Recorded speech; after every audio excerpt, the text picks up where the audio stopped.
कृष्णं वंदे जगद्गुरुं। नमस्ते रामचंद्राय माधवाय नमो नमः, गोविंदाय नमस्तुभ्यं, नमस्ते परमात्मने अद्वैत ब्रह्म रूपाय ज्ञान गम्याय ते नमः, नमः पूर्णरम्याय माधवाय चिदात्मने।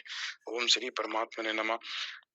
श्री भगवान उवाच बहुने में बीतीतानि जन्मानि तब चार्जुन तान्यं वेद सर्वाणि नैत्वं वेद परं तप अजो अपि सन्नुव्यात्मा भूतानां ईश्वरोऽपि सन् प्रकृतिं स्वामधिष्ठा सम्भवात् आत्माया यदा यदा हि धर्मस्य ग्लानिर्भवति वार्ता अभ्युत्थानं धर्मस्य तदात्मानं सृजाम्यहं परित्राणाय साधूनां विनाशाय च दुष्कृतां धर्म संस्थापनार्थाय संभवामि युगे युगे। जन्म कर्म च मे दिव्यम् एवं यो वेत्ति तत्त्वतः त्यक्ता देहं पुनर्जन्म नैति मामेति सोऽर्जुन भीतराग्भ्या क्रोधा मनमया मामुपाश्रिता वैभव ज्ञान तपसा पूता मध्वा मागता ये यथा मां प्रपदन्ते तांस्ते भजाम्यहं मम वर्तन्ते मनुष्या पार्थ। तो अर्जुन का प्रश्न था तीसरे अध्याय में कि भगवान अगर आप कर्म से ज्ञान को श्रेष्ठ समझते हो तो मुझे इस घोर कर्म में क्यों लगाते हो। और फिर दोबारा उन्होंने कहा कि एक बात को निश्चित करके कहिए कर्म और ज्ञान में जिससे मैं कल्याण को प्राप्त हो जाऊं, मतलब श्रेय। तो अर्जुन का जो उद्देश्य है वो केवल है कि मेरा कल्याण की प्राप्ति हो जाए, मुझे श्रेय मार्ग की प्राप्ति हो जाए। मैं अपना कर्म क्या करूं, कर्म करूं या ज्ञान के साधन में जाऊं जिससे मेरा कल्याण हो जाए। तो दूसरे अध्याय में 7वें श्लोक में कल्याण की बात, तीसरे अध्याय में फिर दूसरे श्लोक में कल्याण की बात की। वो प्रिय नहीं है, श्रेय। श्रेय मतलब जिससे आवागमन से मुक्त हो जाए और व्यक्ति इस जन्म बंधन से छूट जाए। तो कर्म करते हुए भगवत गीता कहती है कर्म करते हुए किस तरह से हमारा कल्याण। तो भगवत गीता का मेन उद्देश्य है कल्याण की प्राप्ति, कि हमारा कल्याण कैसे हो। इस विषय में भगवत गीता में जितने कल्याण के साधन है भगवान ने सारे साधन बता दिए। कर्म योग, ज्ञान योग, भक्ति योग, ध्यान योग सारे बता दिए। तो इसमें कोई किसी चीज को समझे, किसी चीज को पकड़े, तो गीता का मुख्य उद्देश्य है कल्याण, श्रेय, श्रेय प्राप्ति, श्रेय मार्ग की प्राप्ति। 5वें अध्याय में फिर अर्जुन कहेंगे श्रेय की बात। तो अब भगवान ने कहा कि इस लोक में दो ही निष्ठा है, सांख्य योग की निष्ठा ज्ञान योग में और योग की निष्ठा कर्म योग में। चूंकि अर्जुन का प्रश्न कर्म और ज्ञान से संबंधित था कि कर्म से अगर ज्ञान श्रेष्ठ है तो मुझे कर्म में क्यों लगाते हो। भगवान ने कहा इसमें दो ही निष्ठा, निष्ठा मतलब स्थिति, दो ही तरह की स्थिति है मनुष्यों की, या तो ज्ञान योग में स्थित है या कर्म योग में स्थित है। भक्ति योग को भी या कर्म योग में लिया है। ओहो, अभी करता हूँ। तो यहाँ भगवान कहते हैं, दूसरा भगवान ने श्लोक बोला कि मनुष्य न तो कर्मों का आरंभ किए बिना योग निष्ठा को प्राप्त होता। ये श्रीमद् भागवत पुराण में भी इसके बारे में काफी कुछ आया है कि जब तक मनुष्य निष्काम भाव से कर्म नहीं करता, सकाम भाव से कर्म करता है, तब तक योग निष्ठा मतलब योग में स्थिति। तो कर्म तो करता रहेगा लेकिन कर्म योग नहीं बनेगा। योग में स्थिति तभी होगी जब निष्कामता हो, निस्वार्थ हो। तो भगवान कहते हैं कर्मों का आरंभ किए बिना कोई भी व्यक्ति जो है निष्कर्मता मतलब योग यानी योग निष्ठा को प्राप्त होता है, और न कर्मों का त्याग करने से सांख्य निष्ठा को प्राप्त होता है। दोनों चीज भगवान ने कहा कि न कर्मों के त्याग से सांख्य निष्ठा मतलब ज्ञान योग में स्थित होता है, और न कर्मों का आरंभ भी न करे तो योग निष्ठा में स्थित नहीं होता। और फिर कह दिया कोई भी व्यक्ति क्षण मात्र भी हर अवस्था में हर क्षण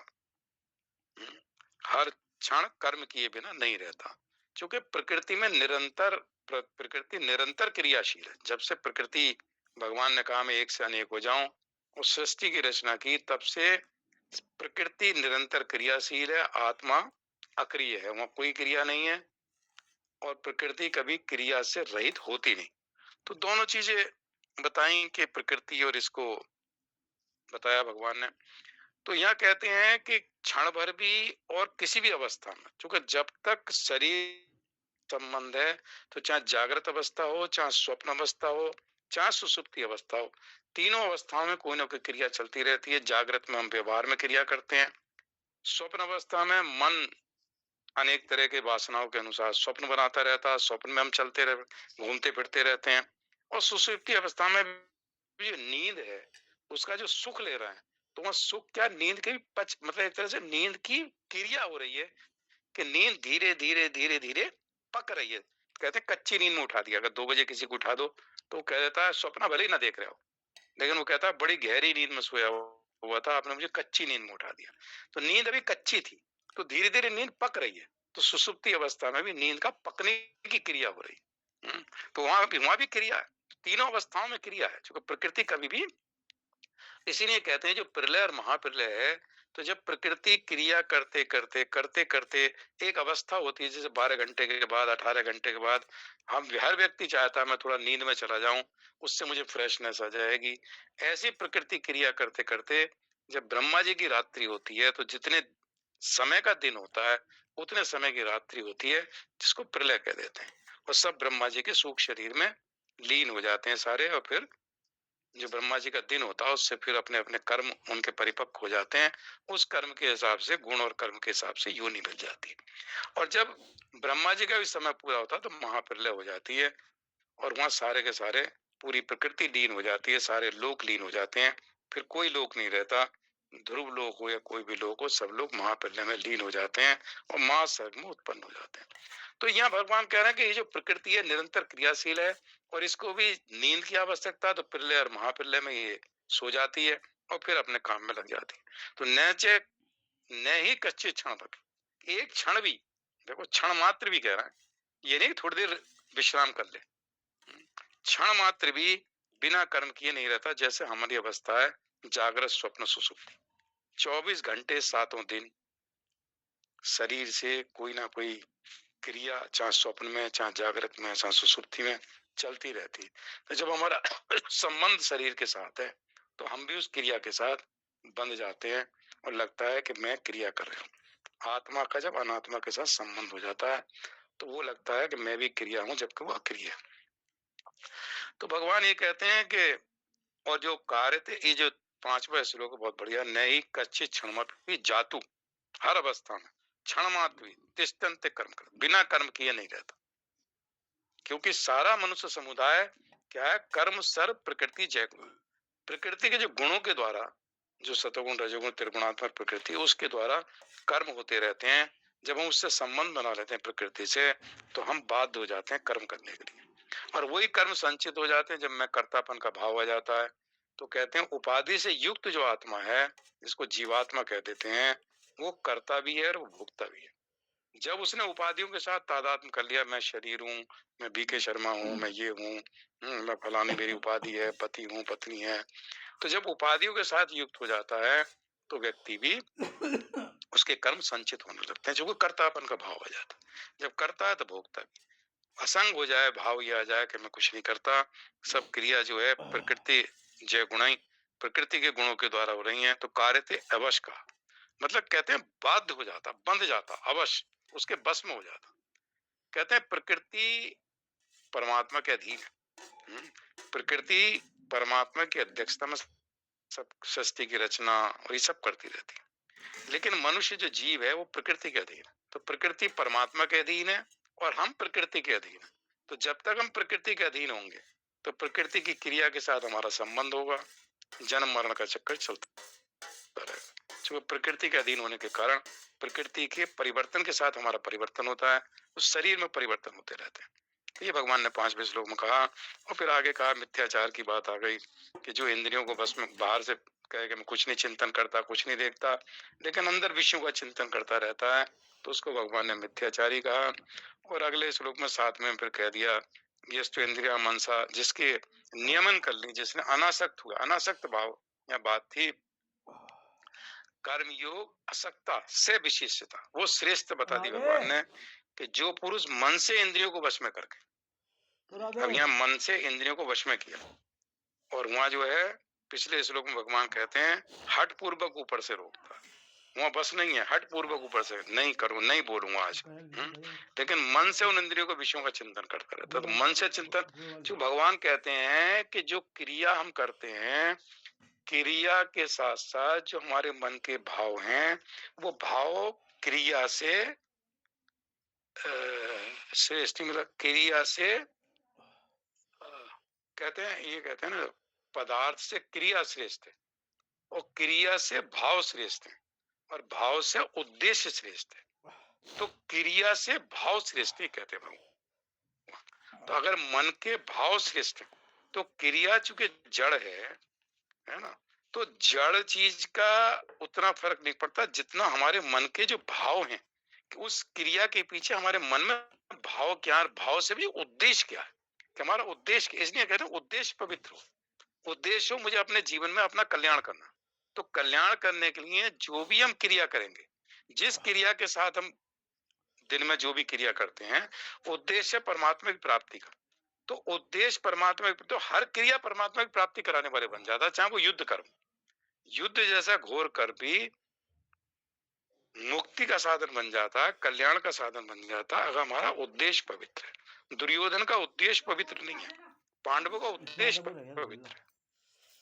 दुर्योधन का उद्देश्य में लोभ है, कामना है, आसक्ति है कि मुझे सारा राज्य इनमें से सुई के नोक के बराबर नहीं दूंगा। तो लोभ भी है, आसक्ति भी है, ममता भी है, सारे उसके साथ। पांडवों का ये हमें कम से कम इतनी जगह तो मिल जाए कि जिससे हमारा रहन सहन और ये सब हो जाए। तो 5 गांव में भी संतुष्ट है, मतलब उनके अंदर ज्यादा लोभ नहीं है, वो केवल धर्म के लिए कि भाई हमारा भी इसमें हिस्सा है। तो भगवान भी अधर्म का नाश करना था, लेकिन कई बार जो होता है कि द्वापर युग की समाप्ति होनी थी और सब समाप्त होना था, तो उसमें दुर्योधन भी निमित्त मात्र बन गया, और दुर्योधन जैसे व्यक्ति को फिर ये हो गया कि वो किसी की समझाने से भी नहीं माना। तो यहाँ भगवान ने कहा कि अब उसका जो पहले इस श्लोक में अर्जुन ने पूछा था कर्म और ज्ञान की बात, तो भगवान ने 8वें श्लोक में ये सब जीवों के लिए, सारे मानव समुदाय संप्रदाय के लिए बोला, नियतम कुरु कर्म, नियतम कर्म कुरु, ये है नियत कर्म करो, जो हमारे नियत कर्म, जिसका भी जो नियत कर्म, मजदूर का भी है, तो जो मजदूर को जो सुबह काम मिला हुआ है जिससे उसको 700-800 रुपए शाम तक मिलेंगे, ये उसका नियत कर्म है, मजदूरी करना। उस मजदूरी को पूरी तन्मयता से जो करता है, पूरी मेहनत, पूरी ईमानदारी, कोई बेईमानी नहीं, उससे करता है, तो वो भी उसका कर्म कल्याण का हो जाता है, मतलब उससे भी उसका कल्याण होगा। शूद्र का भी कल्याण है अगर वो सबकी सेवा करता है अपने निष्कर्म भाव से, निष्काम भाव से, और अपना कर्म को नियत समझ के, मेरा नियत कर्म, इसी कर्म में मुझे वही कर्म उसका उद्धार कर देता। तो वो कहते हैं नियतम कर्म कुरु त्वम कर्मो जाय अकर, मतलब अकर मतलब कर्म ना करने से कर्म करना श्रेष्ठ है। तो जो अर्जुन ने वो बताया था कर्म और ज्ञान में, अगर कर्म की अपेक्षा ज्ञान श्रेष्ठ है, ये अर्जुन का प्रश्न था। तो मुझे आप घोर कर्म क्यों लगाते, कर्म की अपेक्षा अगर ज्ञान, वहां भी ज्यायसी शब्द आया था और यहाँ भी ज्यायो आया।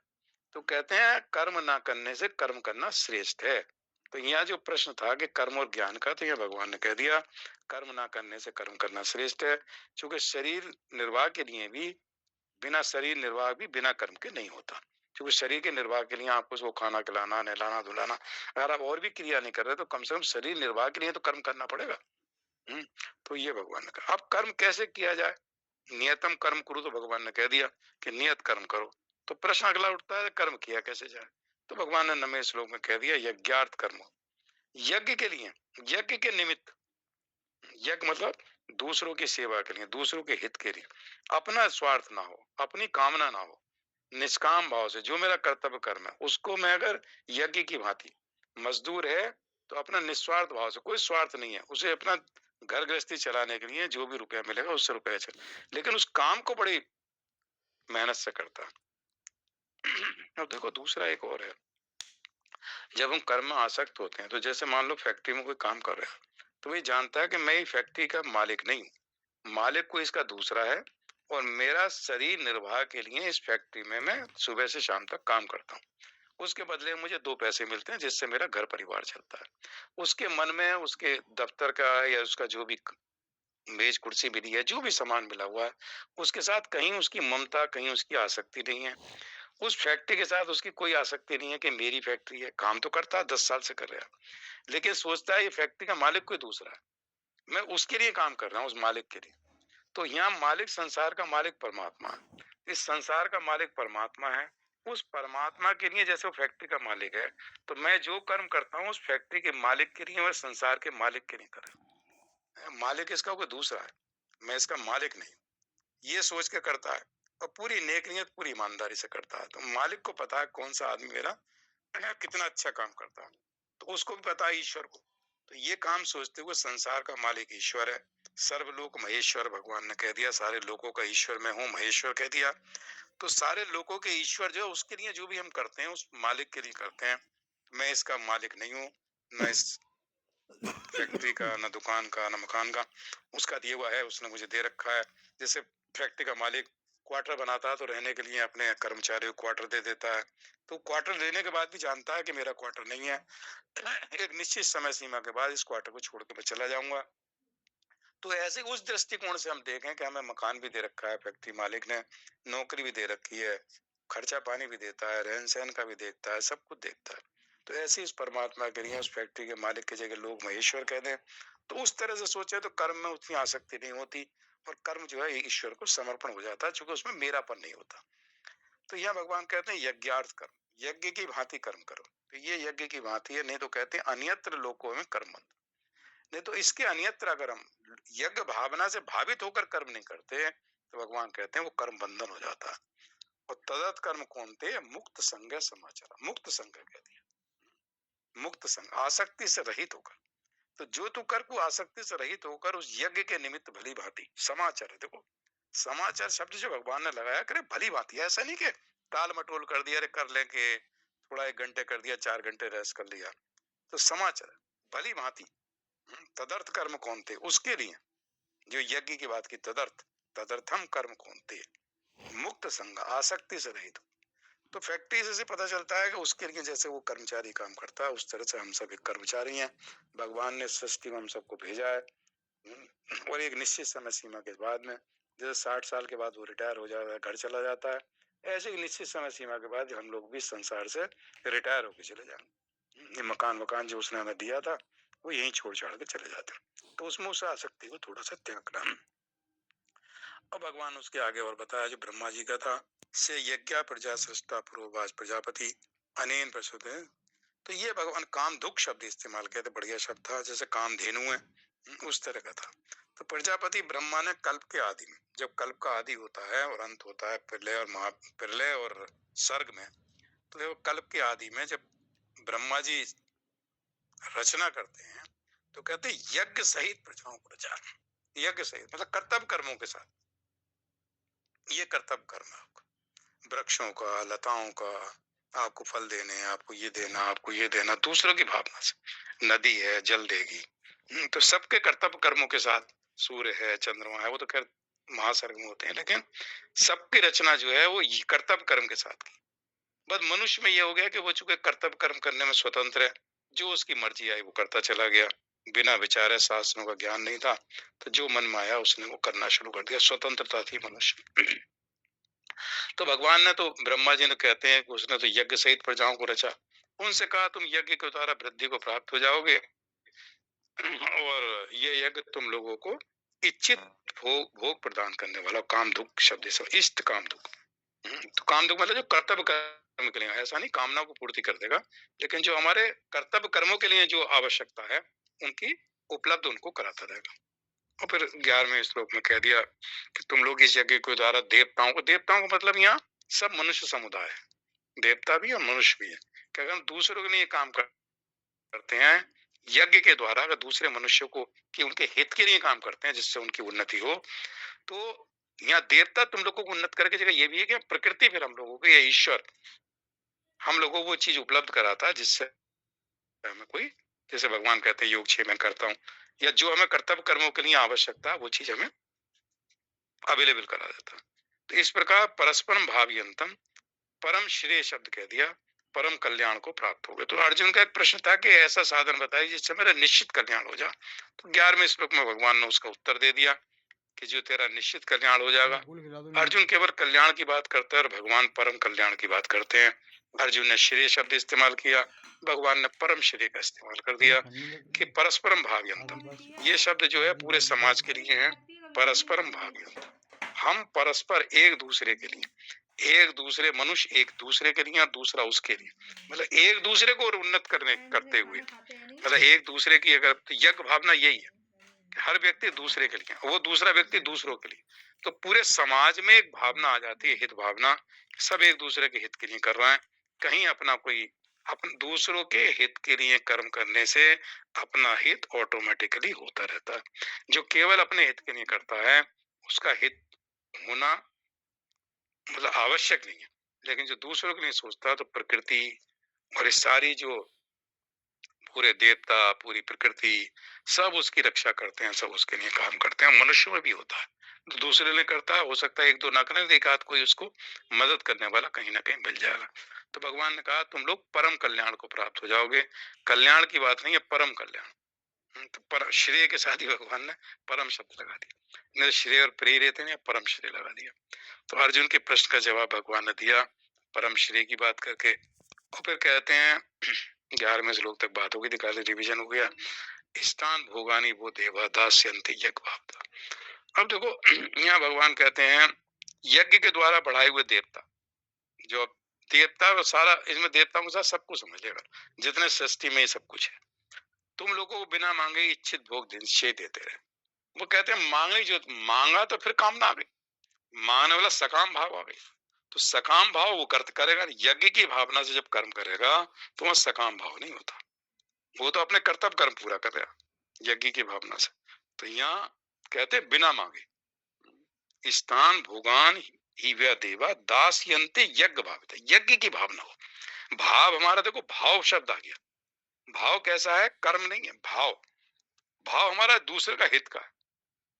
भाई डॉक्टर ने ऑपरेशन किया, इसलिए किया उसका मैं ये जो भी फोड़ा फोड़ा कुछ है उसको निकाल दूं, इससे उसको सुख मिलेगा और आराम हो जाएगा। बाय द वे ऑपरेशन कुछ गड़बड़ उसने जानबूझ के नहीं किया, लेकिन कोई दिक्कत आ गई, उसे बड़ा दुख होता है। तो भाव उसका बड़ा श्रेष्ठ है, भाव उसका पूरा श्रेष्ठ था, लेकिन कहीं किसी तरह से प्रारंभ समझ लो, कुछ समझ लो, तो हमारा जो भाव है वो बड़ा श्रेष्ठ है उस यज्ञ भाव, यज्ञ की भावना से। तो वो कहते हैं ते देतान एपदाय ए ये भूखते स्तीन स्तीन एप से थे, इसे मतलब चोर। तो कई बार भगवान बड़ा शब्द कलर लगा देते हैं ताकि लोगों को थोड़ा सा लगे। तो कहते हैं इच्छित भोग निश्चय देते रहेंगे दास यंते, तई उन देवताओं के द्वारा दत्तान दिए हुए भोगों को। अब देखो, जो देवताओं ने, ईश्वर ने प्रकृति में हमें जो कुछ दे रखा है, तो उन देवताओं के द्वारा दिए हुए जो भी हमें इस सामग्री मिली है, भोग मिल रहे हैं, जो पुरुष अप्रदाय, अप्रदाय मतलब बिना दिए, बिना दिए स्वयं ही भूंगते भोगता है, वो क्या स्तेन एप से, वो चोर है। तो कहते हैं आपको जो सामग्री मिली है, जो भी संसार से मिला है, उसका इतनी शास्त्रों को 10% 20% जो भी कहते हैं, उतना हमें समाज को वापस कर देना चाहिए, ताकि और दूसरे की कोई मदद कर सके तो उसकी मदद कर देना चाहिए। क्योंकि जो हमें भोग सामग्री मिली है, तो उसको ये सोचते हैं कि भगवान ने जो हमें दी है, तो इसको हम थोड़ा सा आगे भी दूसरों की मदद करते ना। कुछ लोग ऐसे जिनको मदद की आवश्यकता है, तो नहीं तो उसको नहीं देते। तो भगवान कह रहे हैं स्तेन, स्तेन एप से, स्तेन मतलब चोर है, चोर मतलब उसने जो है जो लिया है उसको चुरा लिया। तो दूसरों के लिए जो हम कर सकते हैं अपनी सामर्थ्य के हिसाब से, उसको कुछ ना कुछ कर देना चाहिए। नहीं तो भगवान कहते हैं कि वो जो भोगों को पुरुष उनको बिना दिए स्वयं भोगता है दूसरों के लिए। तो ये भगवान ने इस तरह का यज्ञ की भावना से और इसको कहा। और फिर उसी को 13वें श्लोक में कह देते हैं, 13वां कर लो, फिर 14वां अलग टॉपिक शुरू हो जाएगा। यज्ञ शिष्टासीन संतो मुच्यन्ते सर्व किल विषय। देखो सर्व किल विषय का कितना बढ़िया शब्द है, सारे पापों से मुक्त हो जाता। अब देखो कर्म से सारे पाप मुक्त हो गए। यज्ञ शिष्टासीन संते मुच्यन्ते, मुच्यन्ते मतलब मुक्त हो जाता। सर्व किलवेसी कहा, देखो किलवेसी कहते तो पाप से मुक्त हो जाता, सर्व लगा दिया, समस्त पापों से, मतलब जितने उसने अब तक अनंत योनियों में जितने पाप किए, सर्व किलवेसी सारे पापों से मुक्त हो जाता। भुंजते ते त्वधम पापा ये पचंती आत्म कारणात्। और जो पापी लोग अपना शरीर पोषण करने के लिए ही अन्न पकाते हैं, मतलब जो भी उनके पास सामग्री है, वो तो पाप को ही खाते हैं। तो यहाँ कहते हैं कि अगर वो दूसरों को नहीं देता और केवल अपने लिए, अपना इतना स्वार्थ है, इसलिए जो कहते हैं निस्वार्थ भाव से निष्काम भाव से कर्म करो। तो यहाँ स्वार्थ है, केवल मेरा, मतलब मेरे लिए अन्न पकाते हैं, मतलब अन्न ऐसा नहीं अपनी रोटी बनाता, मेरे लिए बस मेरा मेरा मेरा मेरा करता हुआ, अपने स्वार्थ के अलावा बाकी किसी को नहीं देखता।